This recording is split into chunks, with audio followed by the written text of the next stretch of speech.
Pozdrav ekipa, dobrodošli u moj novi video. Evo danas, u današnjem videu ćemo otići malo do DM-a i otići ćemo malo do Lidla i pokušat ću unutra malo snimiti cijene od određenih proizvoda.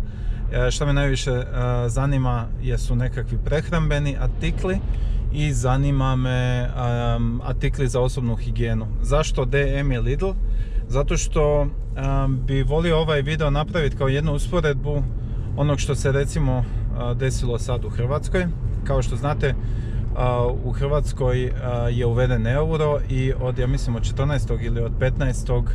se može plaćati samo u eurima. I šta se onda naravno dogodilo? Bez obzira na to što su prije nove godine svugdje po medijima bile velike najave da neće doći do poskupljenja, da se ljudi nemaju šta brinut, da će sve biti ok, da će to sve jedan na jedan se okrenut. Dogodilo se naravno to da su određeni proizvodi masovno poskupili. Recimo u kafićima prije, ako je kava bila 2,25, 2,30, trebali su tako i zaokružiti, kava je otišla gore. Onda što je vrlo zanimljivo su određeni prehrambeni proizvodi, navodno tipa, ne znam, kiseli krastavci su gotovo 50 centi skuplji u Hrvatskoj nego u Njemačkoj. Onda higijenski proizvodi, gdje su neki higijenski proizvodi navodno doslovno duplo skuplji nego u Njemačkoj. I mislim da je ovo jako dobra prilika da i vama koji razmišljate o tome da dođete u Njemačku ili već živite u Njemačkoj, da čisto snimim malo cijene kakve su trenutno u trgovinama, ali i onim ljudima koji možda žive u Hrvatskoj ili planiraju ići u Hrvatsku možda na nekakav godišnji, da im ovaj video bude kao nekakva moguća usporedba za to da li nešto dolje plaćaju previše ili su cijene ok. Ono što sam do sad vidio, barem na nekakvim reklamama na televiziji, je meso i dalje definitivno u Hrvatskoj puno jeftinije nego u Njemačkoj, gorivo je puno jeftinije nego u Njemačkoj. Znači ima tu dosta stvari koje su zaista jeftinije nego u Njemačkoj, ali određene stvari koje čovjek svakodnevno mora koristiti su navodno poskupile, a to i je problem, jer ti nećeš svaki dan otići kod frizera i ti nećeš možda svaki dan otići popiti 3 kave, ali ti svaki dan moraš jest, ti svaki dan moraš koristiti higijenske proizvode i to je naravno onaj problem koji se stvorio kroz ovu razmjenu kuna u euro u Hrvatskoj. I u mnogim drugim državama ja imam dosta kolega koji se sjećaju još te promjene što je bila u Austriji, tada šiling u eure ili u Njemačkoj marke u eure. Navodno se tada ta ista stvar dogodila. Ako vi gledate malo neke stare reklame, pa je bilo tipa ono, mogli si kupiti novog Golfa za 15-20 tisuća maraka, taj novi Golf je onda skočio na cijenu od 20 tisuća eura. Eto, ništa, idemo mi sad u Lidl, idemo u DM pa ćemo vidjeti malo kako izgledaju te cijene.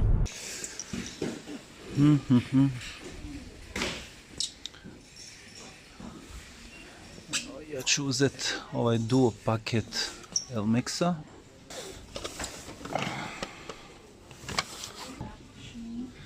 Ovo su ovi najjeftiniji šamponi, 65 centi dođu. Tu. Navodno je to u Hrvatskoj puno skuplje. Fa euro 45, Nivea euro 95. Veliki Palmolive 2,45.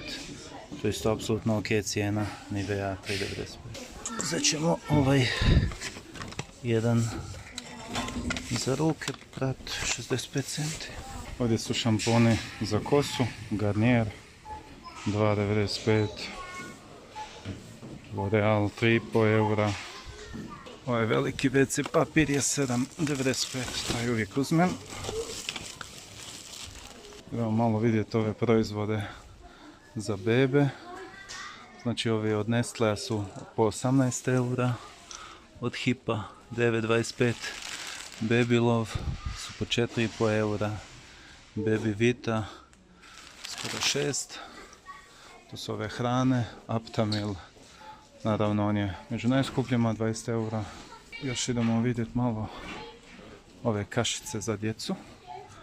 To je sve ono, vrti se euro 25, 95 centi.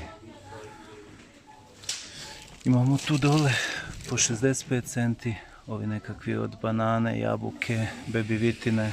Jako su dobri od bebivite, te smo i mi znali koristiti od djece, za djecu našu. To su neke standardne cijene, euro i 85 Softland, Vernel euro 75.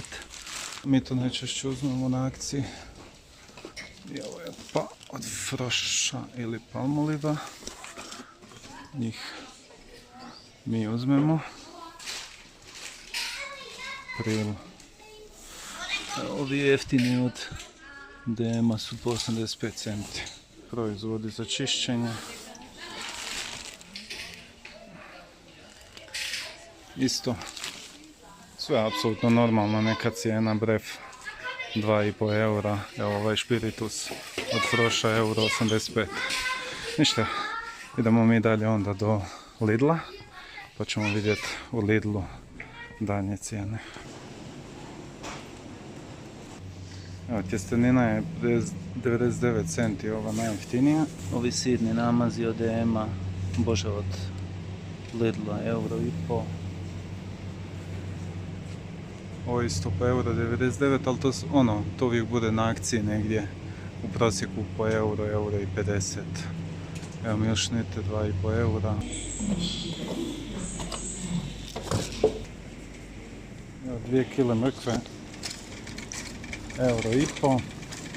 Kiseli krastavci euro 90. Suncokretovo ulje 2,69. Evo kava po 5 eura ova. Ali to kod nas je ovako jednako mnoštvo ljudi pije crnu kavu. Evo čisto primjeri ovih čajeva i tih gluposti. Imamo 65 centi po euro i 20.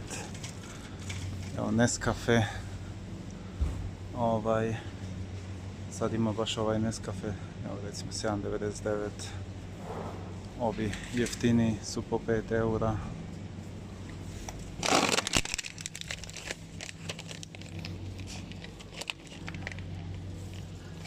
Sir Gouda 3,5 eura. Onda imamo ove obične jogurte. Grčki jogurt euro 89. Obični ovaj veći 85 centi. Mlijeko je euro i 5. Ovo je brašno 80 centi i šećer euro i 50. S tim da je on znao biti jeftiniji, ili evo ga ovdje je sad na akciji 2 kg šećera za 2,5 eura. Tu imamo mekšivač recimo na akciji euro i 11. Znači to su neke redovne cijene kad kupujemo, ovo znam da je u Hrvatskoj isto skupo, 7 eura 2 listerina dođu. To je super cijena. Imamo još neke proizvode, ovo su baš redovne cijene, 6,75. Mi najčešće sve te šampone gledamo, uvijek uzmemo kad je neka akcija pa ih uzmemo.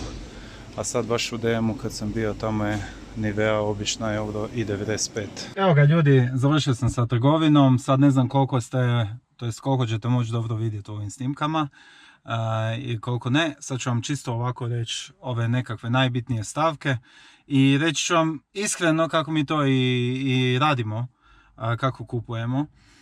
Recimo, vidio sam usporedbu da u Hrvatskoj recimo jedna Nivea gel za tuširanje košta preko 3 eura, ovdje košta euro i 95.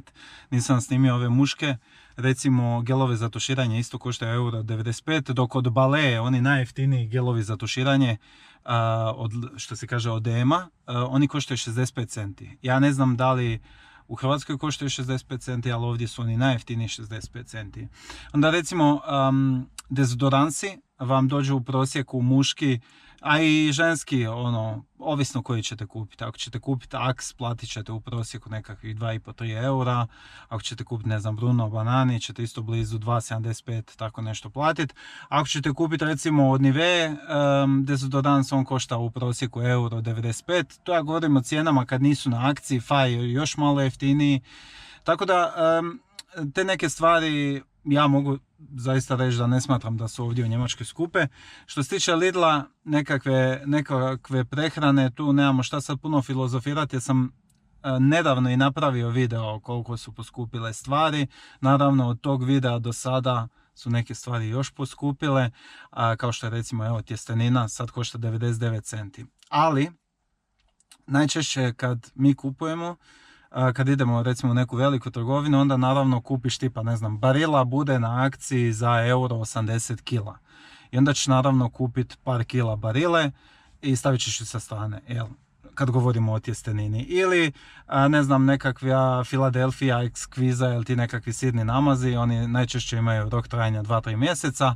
Oni vam znaju biti tipa redovna cijena euro i šta znam, 65, ne znam sad točno koliko su bili, euro 75 i onda vam budu na akciji tipa za 1 euro ili euro i 5. Mlijeko, vidjeli ste ovdje košta euro i 5, u Hrvatskoj znam da je malo jeftinije, ali tu opet imate nekakva kao markirana mlijeka koja vam isto budu povoljna. Ne mogu reći da je nešto skupo. Sve u svemu naravno sve to poskupilo, ali bilo bi mi baš drago da ajde makar ove neke stvari koje sam vam ja sad snimio ovdje u DM-u i koje sam vam snimio u Lidlu, da možda ljudi koji žive u Hrvatskoj dokumentiraju šta smatraju da li je to u Hrvatskoj zaista toliko poskupilo ili ne.